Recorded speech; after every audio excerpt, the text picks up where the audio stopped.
السلام عليكم ورحمة الله وبركاته، أحبائي وإخواني إخوة الإسلام. معكم المستشار أحمد عبد ماهر، المحامي بالنقد والباحث الإسلامي، في بث جديد للمرة الثانية أو الثالثة حول الزواج من 4. هل صرح الله عز وجل للناس بالزواج، للرجال بالزواج من 4 نسوة أو 4 فتيات؟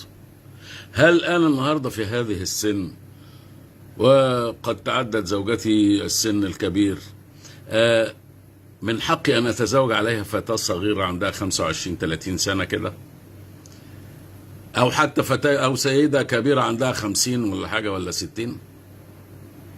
هل من حقي ده؟ ليس من حقي، ولم يقل القرآن هذا. عشان الناس اللي عايشين بيعبدوا فقه الأئمة وبيعبدوا فقه المفسرين القدامى، ربنا ما قالش إن إحنا نتجوز على نسائنا. ونخلي بالنا إن ربنا سبحانه وتعالى بيقول إيه؟ نحن نقص عليك أحسن القصص بما أوحينا إليك هذا القرآن. طب نشوف بقى أحسن القصص في الحفاظ على الزوجة ولا في التزوج عليها؟ ربنا بيقول لك نحن نقص عليك أحسن القصص بما أوحينا إليك هذا القرآن.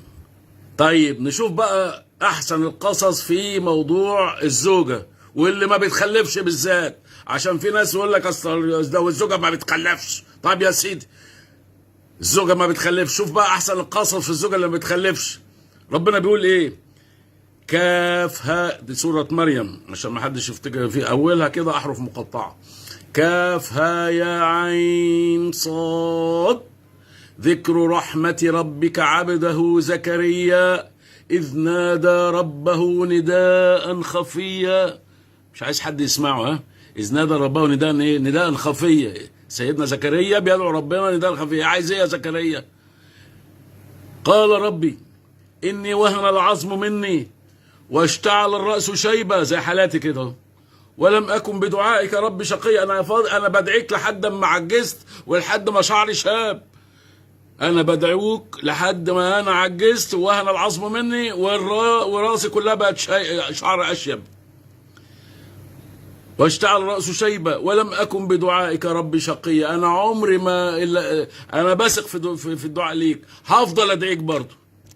شوف بقى، شوف الكلام ده أحسن القصص عند الله في زوجة ما بتخلفش. رب إني وهن العظم مني واشتعل الرأس شيبا ولم أكن بدعائك رب شقيا وإني خفت الموالي من ورائي وكانت امرأتي عاقرا فهب لي من لدنك وليا يرثني ويرث من آل يعقوب واجعله ربي رضيا. إيه اللي حصل بقى؟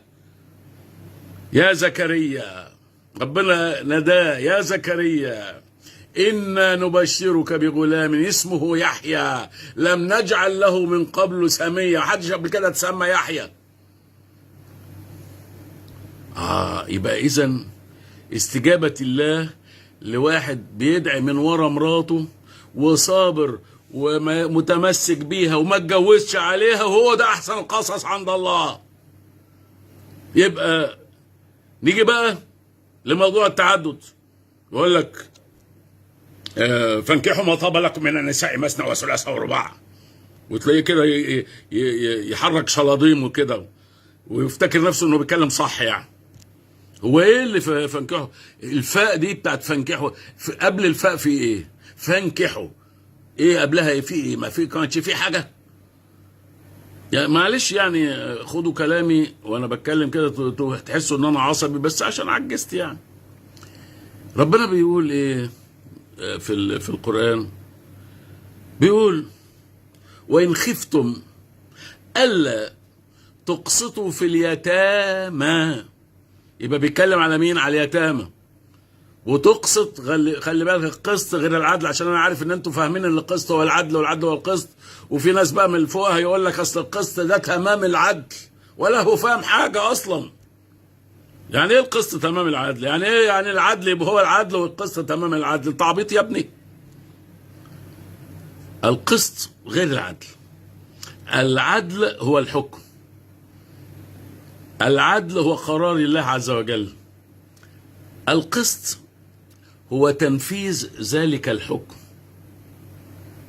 ربنا بيديك أوامر وانت بتنفذها، نفذتها بقسط يعني بوفائها الكامل، ولا بنص وفاء، ولا بربع وفاء، ولا بثلاث ارباع وفاء. فده القسط.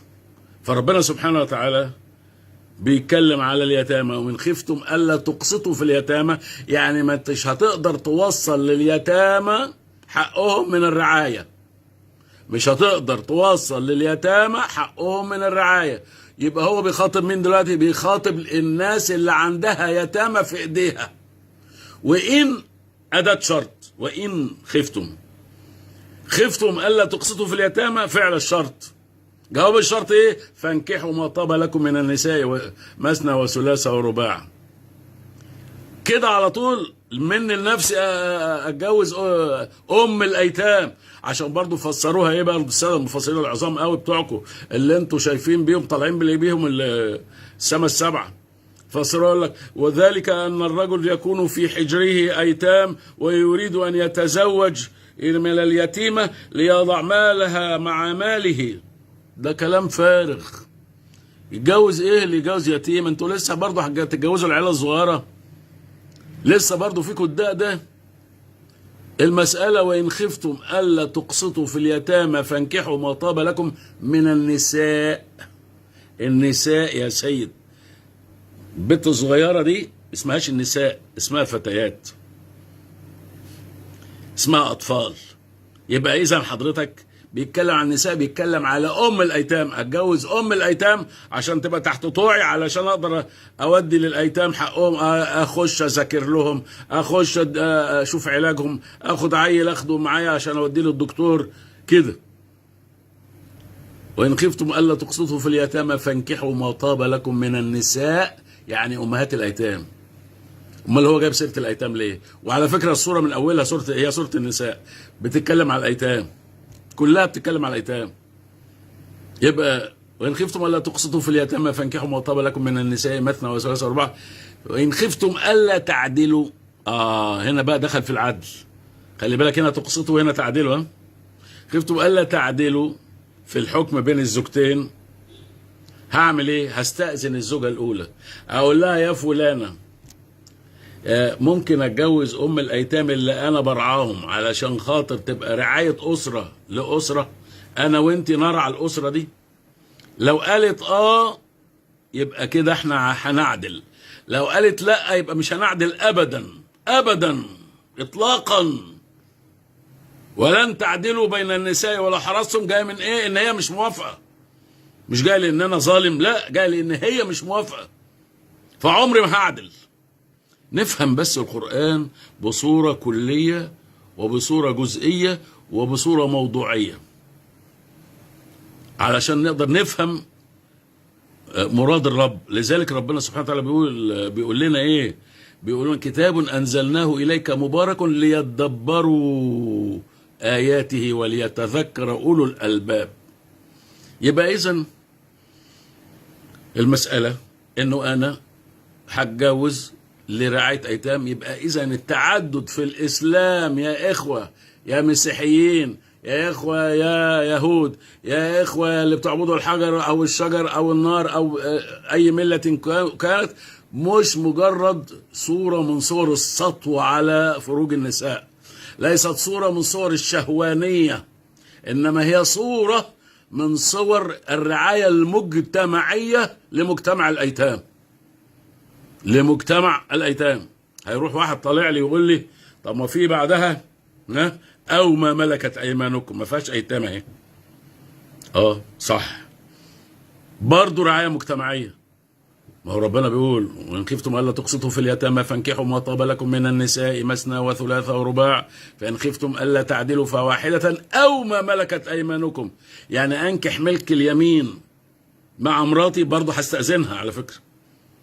تنكح ملك اليمين على مراتك، وربنا قال فانكحوهن بإذن أهلهن. ملك اليمين دي أنكحها بإذن أهلها، يعني أتكلم أبوها وأمها. طب يحصل إيه يعني؟ طب ليه الإسلام عمل كده؟ مساهمة لرعاية مجتمعية من الإسلام لرعاية وتحرير الرق. ليه بقى؟ لأن سيادتك لما هتتجوز ملك اليمين هي هتبقى حرة وأمها وأبوها هيبقوا أحرار. فده مساهمة من الإسلام في تحرير الرق. يبقى مش بس عصبة الأمم المتحدة هي اللي أصدرت قرار بمنع الرق في العالم، لا، ده الإسلام من قبل ما يبقى فيه أصلا عندكم نظم سياسية دولية تكلم في موضوع تحرير الرق.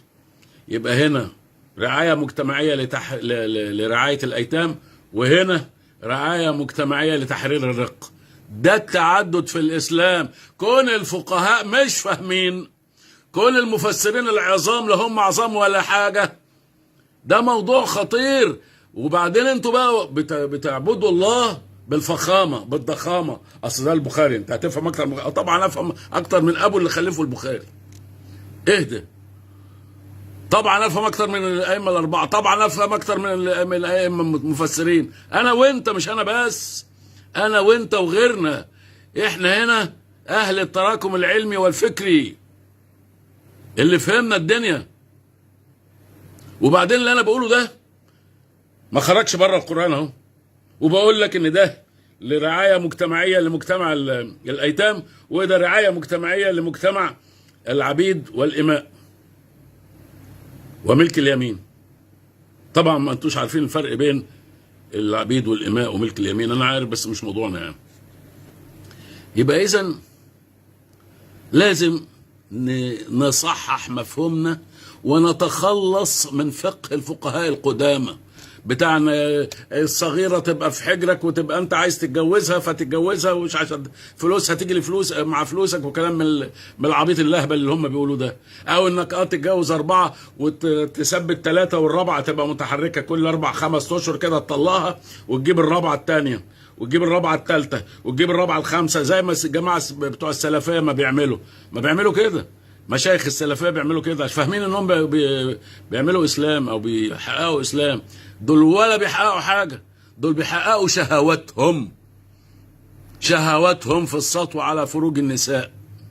وما فيش امرأة في العالم تتجوز عليها إلا وهي تتضرر. لذلك ربنا سبحانه وتعالى قال له ولن تعدلوا بين النساء ولا حرصوا. فلازم تستأذنها، ولازم تاخد برضاها، ولازم تتعاون معاك في رعاية الأيتام. أنا مش عايز أطول، وأقول قولي هذا وأستغفر الله لي ولكم، وبالله التوفيق. شكرا يا إخوة الإسلام.